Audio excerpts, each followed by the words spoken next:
السلام علیکم دوستو، امید ہے آپ خیریت سے ہوں گے۔ ڈاکٹر محسن میگانہ اپنے یوٹیوب چینل سے آپ سے مخاطب ہے۔ آج 20 دسمبر 2020 ہے۔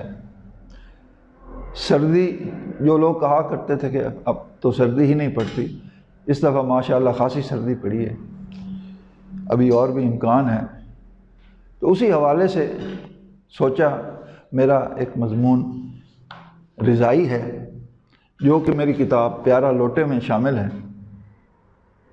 تو پیش ہے مضمون رضائی۔ ضرورت ایجاد کی ماں تو ضرور ہے، مگر جس نے رضائی ایجاد کی اس نے نہ صرف کروڑوں لوگوں کی دعائیں لیں بلکہ ٹھٹھرتے لوگوں کو گرما گرم پناہ گاہ فراہم کی۔ گو رضائی اپنے آپ تو گرم نہیں ہوتی اور بندہ خود آہستہ آہستہ اس کو اپنے اندر کی گرمی سے گرم کرتا ہے، تاہم اتنا ضرور ہے کہ جو ہی اس کو اوپر لیں، آپ کے اوپر سے ٹھنڈ غائب ہونا شروع ہو جاتی ہے، اور اس کا کمال یہ ہے کہ آپ کے اندر سے خود بخود سے گرمی نکل کر باہر آنا شروع ہو جاتی ہے، اور پھر اندر کا جب ماحول گرم ہو جاتا ہے تو وہ اس ماحول کی نہ صرف حفاظت فرماتی ہے بلکہ ماحول کو مزید گرما گرم کرنے میں رکھنے میں ممد و معاون ثابت ہوتی ہے۔ محترم سامعین، ایسے لوگ جو ماشاءاللہ سست الوجود ہوتے ہیں، ان کے لیے صدیوں سے یہ بہت بڑی پناہ گاہ ثابت ہوئی ہے۔ ایسے سست لوگ دنیا کی نگاہوں سے چھپنے اور کام چوری میں عروج کی منزلیں چھونے کے لیے رضائی کو اپنی ڈھال بناتے ہیں۔ انہیں رضائی میں دبک کر سونے میں اس قدر مزہ آتا ہے کہ ان کا جی چاہتا ہے کہ تارک و دنیا ہو کر اسی میں پڑے رہیں۔ کئی تو مسلسل رضائی میں پڑے رہنے کی وجہ سے پیر رضائی بھی مشہور ہو چکے ہیں۔ عام دیکھنے والے ایسے لوگوں کو اس لیے پیر مانتے ہیں کہ یہ رضائی کے اندر پڑھ کر اللہ کو یاد کر رہے ہوتے ہیں اور عرفان کی بلندیوں کو چھو رہے ہوتے ہیں۔ ناظرین، ویسے تو بہت بڑے بڑے افسانہ نگاروں نے رضائی کا خوب استعمال کیا ہے۔ مطلب یہ نہیں کہ وہ رضائی اوڑھ کر سوتے رہے ہیں، بلکہ یہ کہ انہوں نے رضائی کی فضیلت پر وہ بیان دیے ہیں کہ رضائی نے الٹا ان کی فضیلت میں اضافہ کر دیا ہے۔ بعض نے اسے لحاف کا نام دے کر ایسے رومانوی افسانے لکھے ہیں، میری مراد منٹو سے ہے، کہ لوگوں کو مصنف کے ساتھ ساتھ اس لحاف کو دیکھنے کا شوق چرایا جایا کرتا تھا کہ جس میں سے یہ افسانہ برآمد ہوا۔ وہ تو بس نہیں چلا کہ ایسے لحاف کو میوزیم کی زینت بنا دیا جاتا۔ رضائی کی رومانوی داستانوں میں اہمیت ایک زمانے میں تو اس قدر بڑھ گئی تھی کہ ماں باپ اپنے بچے کے جوان ہونے کی نشانی تلاش کرتے ہوئے رضائی کے اندر پیدا ہونے والے اتار چڑھاؤ کو وہ تکتے رہتے تھے، اور مثبت اشارہ ملنے پر ایک دوسرے کو مبارکباد دیتے تھے کہ بچہ جوان ہو گیا ہے۔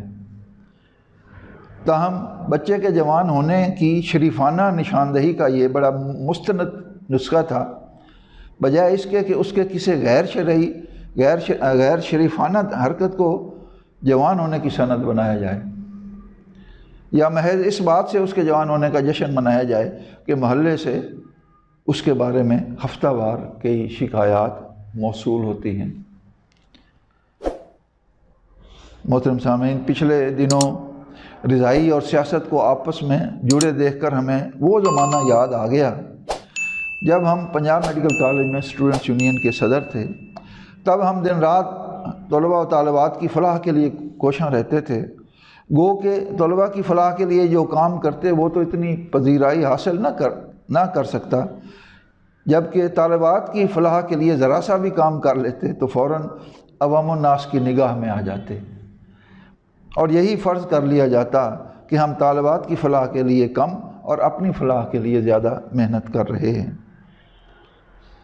تب سردیوں میں ہمیں یہ احساس ہوا کہ جو لوگ کلاس میں آنا بھی گوارا نہیں کرتے اور تعلیم کو بوجھ سمجھتے ہیں، وہ رضائی میں خاصا سکون پاتے ہیں، اور جب رضائی میں سکون پاتے ہیں تو اپنی کارکردگی پر کم اور اسٹوڈنٹس یونین کی صلاحیتوں پر زیادہ انگلی بلکہ منہ اٹھاتے ہیں۔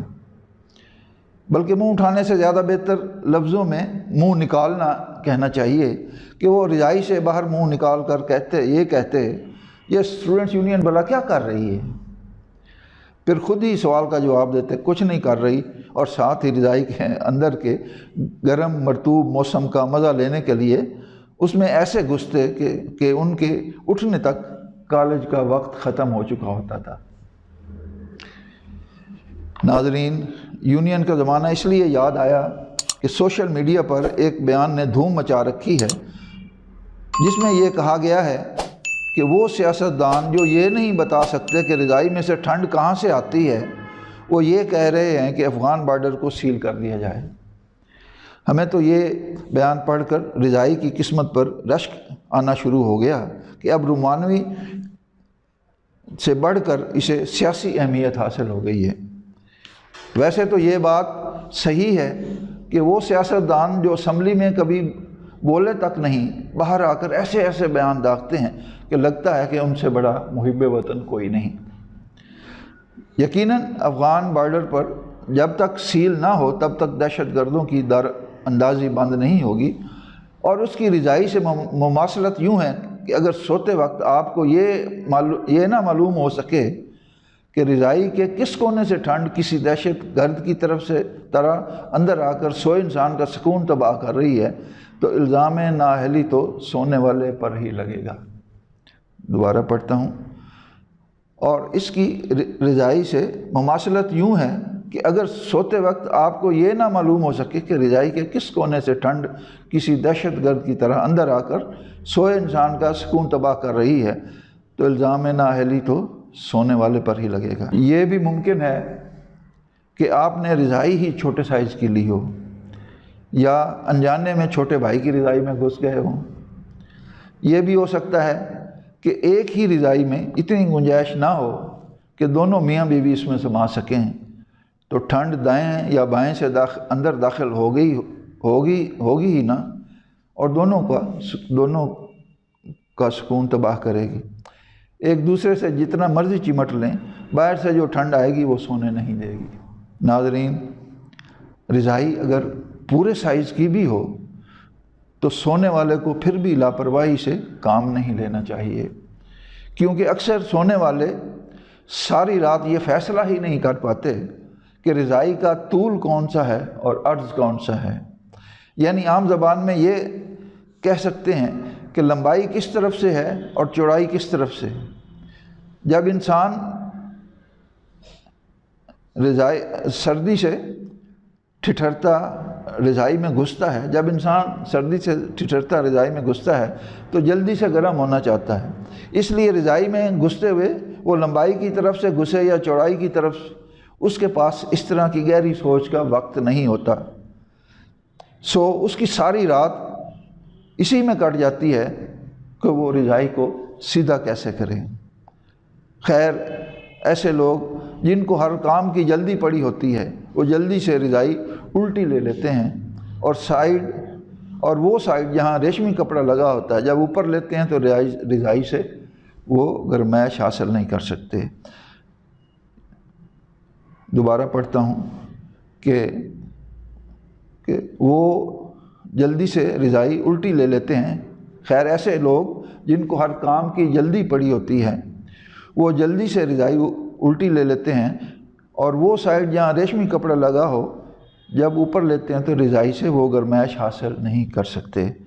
یوں زندگی میں وہ لوگ جو جلدی فیصلے کرتے ہیں، ان کا حال ایسا ہی ہے کہ جیسے وہ الٹی رضائی لے کے سوئیں اور وہ پوری گرمائش کی توقع کریں۔